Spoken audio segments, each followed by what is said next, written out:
जय हिंद दोस्तों, focus study with अभी पे आपका बहुत बहुत स्वागत है। तो आज से हम लोग डिस्कस करने वाले हैं जो आपका फुल लेंथ टेस्ट सीरीज चल रहा है, उसमें जो 20 मैथ्स के सवाल है उनका सॉल्यूशन देखेंगे। सवाल के साथ देखेंगे, सवाल आपके पास भी है, दोनों भाषा में है, ठीक है। तो सवाल के साथ इसका हम लोग सॉल्यूशन देखेंगे। और इस मंथ में आपका जो है लगभग कंप्लीट हो जाएगा टेस्ट, ठीक है। 11 आपको अभी तक मिल चुका है। और देखिए हर एक टेस्ट कायदे का है, आप खुद रिव्यू दे रहे हैं ना, कि हर एक टेस्ट कायदे का है। तो जितना भी लोग जो है इस फुल लेंथ टेस्ट सीरीज को खरीदा है या अभी खरीदने वाले हैं, तो भाई ये सही टाइम है कि आप एक टेस्ट डेली लगाओ। यही वो टाइम है कि आपको एक टेस्ट डेली लगाना है, ठीक है। तो देखो, इससे पहले हम आपको मैथ में क्या क्या करवा चुके हैं, भाई बहुत कुछ करवा चुके हैं, ठीक है। कमी है तो सिर्फ आपका कि आप देखें, आप कितना देखे हैं, ठीक है। देखिए कायदे से सबका प्लेलिस्ट बना हुआ है यूट्यूब पे, ठीक है। और हर एक प्लेलिस्ट को शेयर कर दिया गया है टेलीग्राम पे अभिषेक सर, और इसके बारे में अभिषेक सर वीडियो बना के भी आपको बता चुके हैं, ठीक है। एक बार हम फिर से बता देते हैं। जेएसएससी मैथ्स मॉडल पेपर, इसमें आपको 10 या 11 प्रैक्टिस सेट मिलेगा full length. JSSC CGL practice, इसमें शायद 20 या 25 होगा, ठीक है। जेएसएससी मैथ प्रैक्टिस सेट, इसमें शायद 30 या 31 प्रैक्टिस सेट है, और सब फुल लेंथ है। और कायदे का सवाल डाला गया है हर एक सेक्शन से, ठीक है, एक्सपेक्टेड है। जेएसएससी सीजीएल मैथ, ये जो प्लेलिस्ट है ना, इसमें आपको प्रैक्टिस सेट भी मिलेगा और कंसेप्ट टॉपिक वाइज भी इसमें पढ़ाया गया है, ठीक है। और अगर ये चीज़ आपको नहीं मिल रहा है ना, तो आप टेलीग्राम पे मैसेज कीजिए, सबका लिंक डिस्क्रिप्शन में दिया हुआ है। अगर आप टेलीग्राम ज्वाइन नहीं किए हैं तो आप कर लीजिए, WhatsApp number, app downloading link सब कुछ दिया हुआ है, ठीक है। इसके अलावा अगर आपको मैथ में परेशानी हो रहा है तो एक बार आप कोर्स देख लीजिए। वो कोर्स आपका कंप्लीट हो चुका है, आप उसको जल्दी से देख के ख़त्म कर सकते हैं, ठीक है। अभी भी टाइम है आपके पास, अगर आपका स्कोर कम हो रहा है तो, ठीक है, अभी भी टाइम है आपके पास। बाकी अभिषेक सर आप लोग को डेली जो है जीके जीएस यूट्यूब पे दे ही रहे हैं, ठीक है। अब आपको मैथ में जो ये पेपर 3 में जो आपका मैथ का सेक्शन है, उसका हम आपको यहाँ पे सॉल्यूशन देंगे, स्मार्ट अप्रोच बताएंगे। भाई स्मार्ट अप्रोच होता क्या है, लगेगा कैसे, तो कंसेप्ट पता रहेगा तभी तो लगेगा स्मार्ट अप्रोच। स्मार्ट चेहरा रहने से नहीं ना होगा, हमारा तो है नहीं, ठीक है। आपको कंसेप्ट समझना होगा तभी आप अप्रोच लगा पाएंगे, ठीक है। तो ये सारी की सारी बातें हैं, आप देख लीजिए। और सबका लिंक ना डिस्क्रिप्शन में दिया हुआ है। और आपको नहीं मिल रहा है तो टेलीग्राम पे मैसेज करो, वहाँ पे आपको लिंक फिर से भेज दिया जाएगा। और लिंक पिन भी किया हुआ है टेलीग्राम पे। इतना सुविधा है ना, बस आपको देखना है ठीक से, ठीक है। तो एक एक सवाल को देखेंगे हम लोग। टेस्ट नंबर पहला, फर्स्ट टेस्ट जो आप लगाए हैं उसका एक एक सवाल मैथ का आज हम लोग देखेंगे। एग्जाम में आपको करना कैसे है, आप कैसे लगाएं, और यहाँ पे हम आपको क्या बताते हैं, कौन सा अप्रोच सही है, समझिएगा ध्यान से। अब अकबकाने का टाइम नहीं है, अब आपको यूट्यूब खेलने का टाइम नहीं, एकदम सटीक वहीं देखो जहाँ से फ़ायदा हो आपको। बात समझ रहे हैं ना, एकदम सटीक चीज़ देखो, शॉर्ट्स मत देखो, रील्स मत देखो, वेब सीरीज़ को अभी रहने दो, बाद में देख लेना, समझे बात को। तो एक एक सवाल को हम लोग देखेंगे और आप लोग वीडियो को शेयर मार दीजिएगा। और अगर भाई एक बात सुन लो, मेहनत तो लगता है, उसको आप जाने दो। अगर आपका सपोर्ट मिला तो हम कंप्लीट एक एक टेस्ट के 20-20 सवाल को डिस्कस करने वाले हैं, ठीक है। ये भी बात आप लोग सुन लीजिए, ठीक है। तो वीडियो को पूरा देखना, शुरू से लेके आखिरी तक देखना, और ध्यान से देखना, पेन पेपर लेके देखना, क्योंकि यहाँ पे आपका प्रैक्टिस भी होने वाला है। प्रैक्टिस भी तो हो जाएगा आपका, क्वेश्चन आएगा, आप पहले खुद लगाना फिर देखना वीडियो, समझ रहे बात को ना। तो समझदारी से और सावधानी से आपको काम। देखिए पहला सवाल लगाइए, इसको खुद से लगाइए, और मतलब एक समय के अंदर लगाइए। ऐसा नहीं कि 5 मिनट इसी में दे देना, एकदम आसान सवाल है, समझाते हैं। ABCD एक समलंब है, ट्रेपेजियम है, ठीक है, जिसमें AD पैरेलल टू BC है। AD पैरेलल टू BC है, फिगर आपका दिया हुआ है सवाल में, ठीक है, और AB इक्वल टू DC है। अब देखो जो जो दिया है ना फिगर में, आपको वो चीज़ फटाफट दिखना चाहिए। ये दोनों पैरेलल है, ठीक है, ये दोनों क्या है आपस में पैरेलल है, और AB और DC क्या है लेंथ में इक्वल है, जो कि 10 मीटर है, मतलब 10 मीटर ये है और 10 मीटर ये है, ठीक है, एकदम समझा के आपको बता दे रहे हैं। BC से AD की दूरी ज्ञात करिए, BC से AD की दूरी ज्ञात करिए, मतलब आपको दूसरा भाषा में आपसे ये भी पूछ लेता कि ये जो आपका ट्रेपेजियम है ना ABCD, इसका हाइट बता दीजिए, यही तो बोला है, BC से AD का दूरी बता दीजिए। कैसे बताओगे? देखो भाई, यहाँ पे जो है C है ये 45 डिग्री लिखा हुआ है। अब देखो 45 डिग्री लिखा हुआ है तो काम आसान हो गया। अब जरा इसके हाइट को मिला दो, यहाँ से यहाँ हाइट को मिला दिए, हाइट को मिला दिए और इसको नाम दे दिए E, इसको नाम दे दिए क्या? E नाम दे दिए। तो हमें DE ही तो निकालना है, D से E का तो लेंथ निकालना है, यही तो हाइट है आपका। अब जरा ध्यान से देखो कि DCE कैसा ट्रेंगल है? तो जी राइट एंगल ट्रेंगल है, क्योंकि DE क्या है? हाइट है। हाइट क्या होता है? लंब होता है। ये राइट एंगल ट्रेंगल है, तो थोड़ा सा समझाने के लिए ना इसको काट के जूम कर देते हैं। कैसे? देखो ये हम बना दिए इसको जूम करके, ठीक है, थोड़ा बड़ा कर दिए। ये हमारा C है, ये D है और ये हमारा E है, ठीक है। ये हमारा 45 डिग्री है और ये कितना है सर? ये है मेरा 90 डिग्री। अब ये 90 है, ये 45 है, तो भाई मेरे ये भी 45 होगा। बोलो कि हाँ ये भी 45 होगा, ठीक है। बराबर भुजा के सामने का कोण बराबर होता है या बराबर कोण के सामने का भुजा बराबर होता है। अब ये आपका 10 दिया है तो भैया ये दोनों तो बराबर होगा, क्योंकि यहाँ भी 45 यहाँ भी 45। अगर ये 10 है, ये 10 है, तो ये और ये कितना होगा? दोनों बराबर होगा। आप क्या लगाएंगे? आप हाइट एंड डिस्टेंस वाला टेक्निक लगा दीजिए। क्या आपको रेशियो याद है? ये 1 है, ये 1 होता है, ये भी 1 होता है, तो ये क्या होगा? √2 होता है। तो अगर √2 का वैल्यू 10 मीटर है, भाई मेरे आपको हम बताए हैं ratio method height and distance में, उसी को लगा दो, तुरंत बन जाएगा, कुछ करना ही नहीं है। अब बात को समझो, ये दोनों बराबर है, ये 1 है, ये 1 है, तो ये कितना होता है? √2 होता है। तो भैया इनका रेशियो निकल गया साइड का, तो √2 का वैल्यू क्या दिया है? 10 मीटर। अगर √2 का वैल्यू 10 मीटर है तो भैया 1 का वैल्यू क्या होगा? 1 का वैल्यू होगा 10, और 10/√2 को क्या लिखेंगे? अगर हम ऊपर नीचे √2 से मल्टीप्लाई कर दें तो क्या हो जाएगा? ये 5 यही तो हाइट है, D से E का दूरी जो है 5√2 मीटर, किधर? A नंबर ऑप्शन में। इतना ही काम आपको करना था। और एक बात समझिए, इतना काम करने के लिए इतना फिगर बनाने की आवश्यकता आपको नहीं है भाई। समझदार आदमी देखते ही ठोक देगा आंसर। देखो ये 45 है, यहाँ पे मेरा 90 डिग्री का एंगल बनेगा, तो ये 90 है, ये 45 है, तो ये भी कितना होगा? 45 होगा। अब देखो ये अगर 45 है और ये 45 है, तो ये कैसा ट्रेंगल है? समकोण। कैसा समकोण? समद्विबाहु समकोण। दो भुजा बराबर, ये भुजा और ये भुजा बराबर। अब यार रेशियो लगा दो, रेशियो लगा दो, सॉरी यार नहीं भाई, अब भाई रेशियो लगा दो, ये 1 है, ये 1 है और ये √2 होता है, ठीक। तो अगर √2 का वैल्यू 10 मीटर है तो 1 का वैल्यू कितना? 10/√2 मीटर। काट दो, 5√2 आंसर आ गया। बात को समझे? ऐसे आपको लगाना था, मतलब इसमें पेन नहीं लगाना, ठीक। इन दोनों सवाल को देखिए, खुद से लगाइए, फिर वीडियो देखिए, ठीक है। अब जरा ध्यान से देखिए, दिया हुआ है कि यदि x का पावर 4 + 1 / x का पावर 4 बराबर 322 और x बड़ा है 1 से, तो x का पावर 3 - 1 / x का पावर 3 का मान क्या होगा?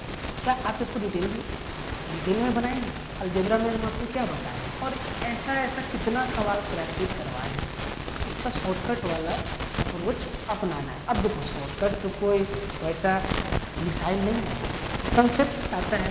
तो इसमें करना क्या होता है कि भाई मेरे x का पावर 4 + 1 / x का पावर 4 बराबर 322 है, मतलब इसको ए प्लस बी के होल स्क्वायर में लाना होगा।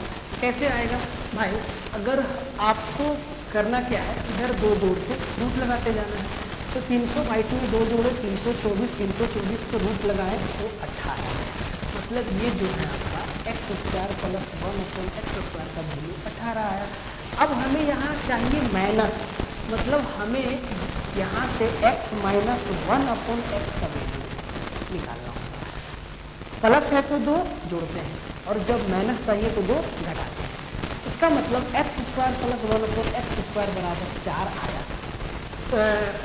कितना 18 है। अब 18 में 2 घटाना है, ठीक है। क्यों घटाना है आपको मालूम है, ठीक है। तो 18 में 2 घटा है 16 आया, रूट लगाए 4 आया, ठीक है। इसका मतलब x - 1/x का वैल्यू कितना 4 आया। और जब आपको x - 1/x का वैल्यू 4 पता है तो क्या x³ - 1/x³ का वैल्यू नहीं आएगा? जी आएगा। 4 का क्यूब प्लस 4 की 12, तो 4 का क्यूब 64, 64 और 12 76 आपका क्या हो जाएगा आंसर। आज इसी तरीका से तोड़ेगा लोग सवाल को, देखिएगा जिस तरीका से लोग एकदम भिड़ा हुआ है ना, इसी तरीका से तोड़ेगा, पेन भी नहीं लगाएगा, ऐसा ऐसा सवाल, ठीक है। आप इसको डिटेल में करने की आवश्यकता बिल्कुल है ही नहीं। इसका बेस्ट अप्रोच हम आपको अलजेब्रा में बताएं और कई बार प्रैक्टिस से भी बताएं, ठीक है। किस सवाल पे आते हैं, sine square 10 degree plus sine square 20 degree plus sine square 30 degree plus dot dot dot sine square 80 degree, ठीक है। इसका वैल्यू क्या होगा? किस टाइप का सवाल है? सवाल को पहचान जाइए, पहचानना सीखिए भाई। तो आप देख लीजिए कि टोटल कितना टर्म है, भैया 10, 20, 30, 40, 50, 60, 70, 80, 8 टर्म बनेगा। आगे तो पेयर लगा दो, जैसे जैसे जिसका वैल्यू 90 होते जाएगा डिग्री का 1 करते जाना है। जैसे कि sine square 10 degree plus sine square 80 degree, 80 और 10 90, value 1। Sine square 20 degree plus sine square 60, ठीक है। 60 और 20 70 डिग्री, साइन स्क्वायर 20 का साइन स्क्वायर 70, ठीक है। 70 और 20 90, वैल्यू 1। 8 ऐसा टर्म है, 4 जोड़ा बनेगा, 4 तरीका आपको बताएं, ठीक है।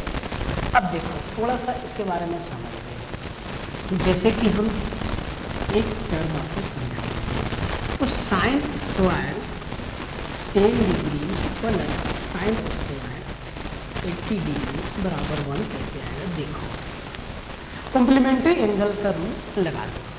क्या हम साइन स्क्वायर 10 डिग्री या साइन स्क्वायर 80 डिग्री को कोस में चेंज कर सकते हैं? तो बिल्कुल चेंज कर सकते हैं। क्या हम साइन स्क्वायर 10 को sine square 90 minus sine square 90 minus 80 लिख सकते हैं? बोले सर बिल्कुल लिख सकते हैं। प्लस क्या हो जाएगा साइन स्क्वायर 80। अब साइन 90 माइनस थीटा क्या होता है? कॉस। साइन 90 माइनस थीटा क्या होता है? कॉस। मतलब ये हो जाएगा कॉस स्क्वायर 50 डिग्री प्लस इधर है साइन स्क्वायर 50 डिग्री। अब आप ही बताइए, cos square theta plus sine square theta 1 होता है। इसी तरीका से हर एक टर्म को करना होगा। तो भाई इतना तो समझदारी है अपने अंदर, वैल्यू 90 जोड़ो एक आंसर, ठीक है। तो ऐसा 4 बनेगा, 4 आंसर आएगा। बात समझ में आया? इस सवाल को देखिए, एकदम ध्यान से देखिए। कहता है कि यदि a + b + c, पहले खुद से लगाना, और देखो वीडियो को थोड़ा शेयर मार देना, ठीक है। शेयर मारने से हमारा हौसला जो है बुलंद रहता है। क्या रहता है? बुलंद रहता है, इसलिए शेयर मारते चलो। यदि a + b + c बराबर 0 हो तो a² / a² minus bc plus b² / b² minus ac plus c² / c² minus ab का वैल्यू क्या होगा? एक चीज़ दिया हुआ है, a + b + c का वैल्यू 0 दिया हुआ है और इसका वैल्यू पूछ दिया है। ऑप्शन देखो 1 4 2 0, छोटा आंसर आएगा, सॉल्व करना पड़ेगा। वैल्यू पुट करने का गलती मत करना, कैलकुलेशन में उलझ सकता है। देखो एकदम बेसिक बताते हैं, तुरंत समझ में आएगा और आंसर भी तुरंत आएगा। a प्लस बी प्लस सी का वैल्यू 0 दिया है ना, आप किसी एक का वैल्यू पकड़ लो, या तो a का, या तो b का, या तो c का, किसी भी एक का वैल्यू पकड़ लो और उस वैल्यू को इस इक्वेशन में रख के सॉल्व कर दो, आंसर आ जाएगा। ठीक है, तो चलिए हम a का वैल्यू निकालते हैं। अगर हम a का वैल्यू यहाँ से निकालेंगे तो हम a बराबर क्या लिखेंगे, हम a बराबर लिखेंगे माइनस बी माइनस सी, इसको उठा के उधर ले गए, कोई दिक्कत नहीं। अब a आपको a भी दिख रहा है और a स्क्वायर भी दिख रहा है, तो a स्क्वायर का भी वैल्यू निकाल लेते हैं। तो a स्क्वायर बराबर क्या हो जाएगा, a स्क्वायर बराबर हो जाएगा b प्लस सी का होल स्क्वायर, b प्लस सी का होल स्क्वायर। अब जहाँ पे a है वहाँ माइनस बी माइनस सी रख दो, और जहाँ a स्क्वायर है वहाँ पे b प्लस सी रख दो। सावधानी से करने से क्या होगा कि ये जो आपका है ना नीचे का इक्वेशन, नीचे का ये एक बन जाएगा, सब में एक ही जैसा वैल्यू फिट हो जाएगा। आप किसी का भी वैल्यू निकाल सकते थे, हम यहाँ पे a निकाले हैं ना, आप b का निकाल सकते थे, c का निकाल सकते थे, किसी का भी वैल्यू इसी तरीका से। ठीक है, अब देखो यहाँ पे a स्क्वायर है तो a स्क्वायर का वैल्यू हम b प्लस सी रखेंगे। क्या रखेंगे, b प्लस सी। एक सॉल्व करके आपको दिखाते हैं, बाकी आप समझ जाइएगा। तो a स्क्वायर की जगह पे हम क्या लिखेंगे, b प्लस सी का होल स्क्वायर अपॉन नीचे भी क्या है a स्क्वायर, मतलब यहाँ भी रहेगा b प्लस सी का होल स्क्वायर और माइनस बी सी रहेगा, प्लस b स्क्वायर को b स्क्वायर रहने दीजिए, यहाँ पे भी b स्क्वायर है रहने दीजिए, माइनस ए सी। तो भैया a का तो वैल्यू है ना मेरे पास, ये a का वैल्यू हम क्या निकाले हैं, माइनस बी माइनस सी, यहाँ भी माइनस यहाँ भी माइनस, किस में चेंज हो जाएगा, प्लस बन जाएगा।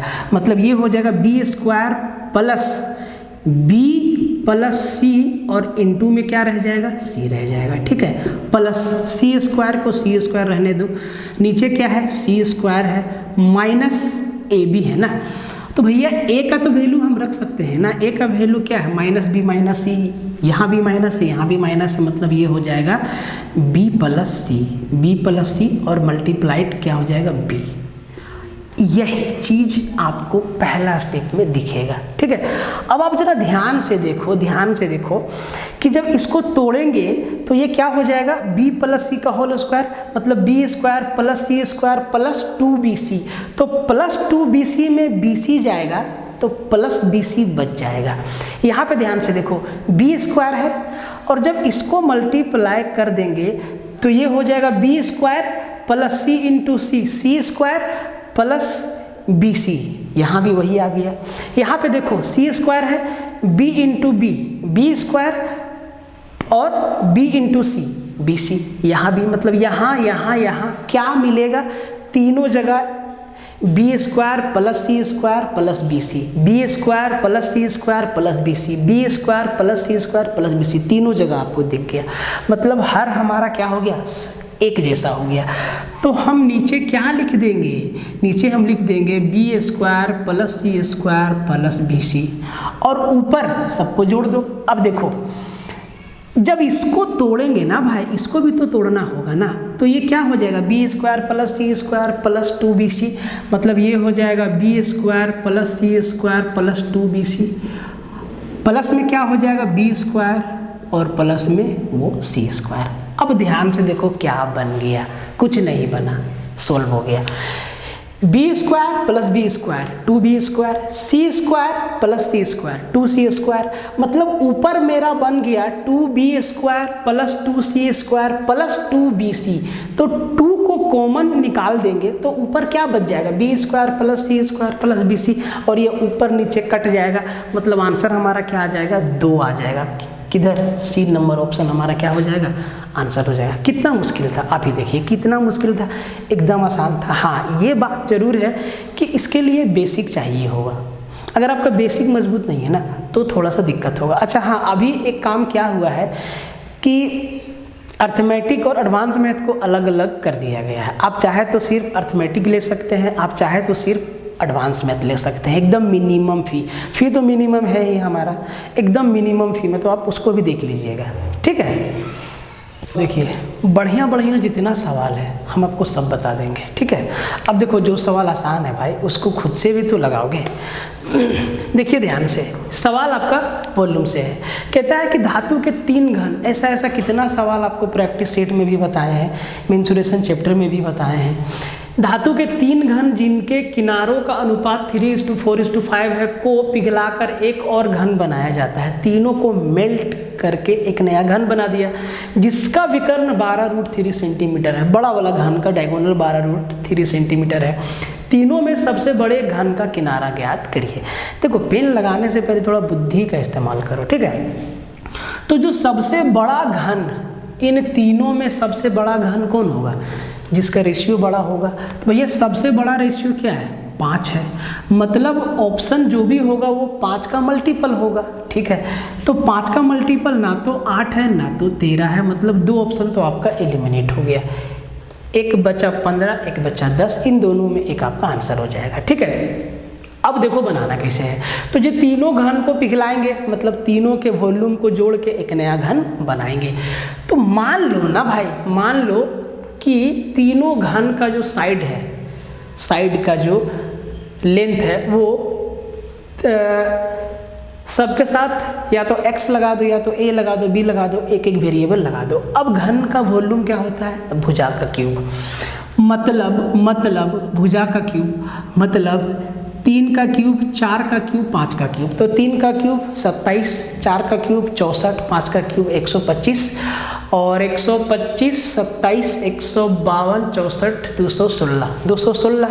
मतलब इन तीनों घन का जो वॉल्यूम होगा वो 216 और x क्यूब होगा, ठीक है। सबके साथ x है, जोड़ दिए एक बार में। बराबर क्या? नया वाला घन। तो भाई नया वाला घन को हम कब निकालेंगे? जब हम इसका साइड निकालेंगे। साइड कैसे निकालेंगे? डायगोनल से निकालेंगे, क्योंकि डायगोनल दे दिया है 12√3 सेंटीमीटर। अब देखो घन का डायगोनल क्या होता है? √3a, √3 इंटू भुजा। तो √3 इंटू भुजा का वैल्यू 12√3 है, तो √3 कट गया, साइड कितना मिला? 12। अगर बड़ा वाला घन का प्रत्येक साइड 12 सेंटीमीटर है तो उसका वॉल्यूम कितना हो जाएगा? 12 का क्यूब, मतलब 1728, ठीक है, सेंटीमीटर क्यूब, ठीक है। कटेगा जी, 216 है, 1728 है, 8 दूना 16, एग्जैक्ट 8 बार में ये उड़ जाएगा, ठीक है। 8 दूना 1600 और 16 8 128, 1728 हो गया, ठीक है। मतलब x क्यूब का वैल्यू कितना? 8 आया, तो x बराबर कितना? 2 आया। अब x बराबर 2 आया भाई, यहाँ पे रख दो, 5 दूना 10, 5 दूना 10, तो एक घन है उसका प्रत्येक साइड है 10, दूसरा 4 दूना 8, तीसरा 3 दूना 6, यही तो घन का प्रत्येक किनारा है। तो भैया बड़ा वाला घन कौन सा? 10 सेंटीमीटर वाला। ठोक दो आंसर, कुछ नहीं करना है। ऐसा नहीं कि पूरा डिटेल में लिख के बनाना है, ज़रूरत नहीं है, ज़रूरत ही नहीं है, ठीक है। सवाल को देखिए, बढ़िया बढ़िया जितना सवाल है सब बता दे रहे हैं, ठीक है। खास करके एडवांस पोर्शन का जितना सवाल है हम सब बता दे रहे हैं आपको। बस आपको ध्यान से समझना है, पहले खुद से लगाइएगा, पहले खुद से लगाइएगा, ठीक है। कहता है कि 25 मीटर ऊंची इमारत के शीर्ष से एक टावर के शीर्ष का उन्नयन कोण टावर के निचले भाग के अवनमन कोण के बराबर है। मतलब एंगल ऑफ एलिवेशन और एंगल ऑफ डिप्रेशन दोनों बराबर है, सीधा सा बात। भवन की ऊंचाई कितना है? भवन का ऊंचाई कितना है? तो क्या बताएं, एसएससी वाला लोग ना ऐसे टिक करके निकल जाएगा।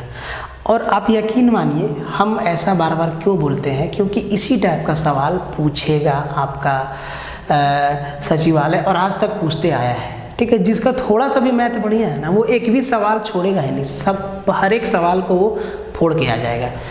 अब देखो ध्यान से, इसको समझाते हैं। अच्छा, इससे पहले इसको निपटा देते हैं, फिगर बनाने में सुविधा होगा। देखो कहता है कि यदि sin 7x बराबर cos 11x है तो tan 9x plus cot 9x का वैल्यू कितना होगा? ध्यान दो, sin a बराबर sin b है। ये कब होगा? जब a प्लस b का वैल्यू 90 डिग्री होगा। मतलब 7x प्लस 11x, 11 और 7 18x बराबर कितना? 90 डिग्री। तो x बराबर कितना आ जाएगा भाई? 5 डिग्री, x बराबर 5 डिग्री आ जाएगा। तो x का वैल्यू यहाँ पे रखेंगे, तो tan 45 cot 45, tan 45 v1 cot 45 v1, 1 + 1 2, इसका आंसर हो गया। एकदम आसान सवाल था, ठीक है। इसको हटाते हैं। अब हाइट एंड डिस्टेंस वाला देखिए, तो भाई हम आपको फिगर से थोड़ा समझाने का कोशिश करते हैं, समझिएगा, बिना कैलकुलेशन किए आपका आंसर आएगा। तो ये हमारा एक ना, मान लो कि ये हमारा एक क्या है, टावर है, ठीक है, और इसके सामने ऐसे एक भवन है, ठीक है। तो ऐसे है, एक बार यहाँ से यहाँ देखते हैं, ठीक है, यहाँ से यहाँ देखते हैं, और एक बार यहाँ से यहाँ देखते हैं, ठीक है।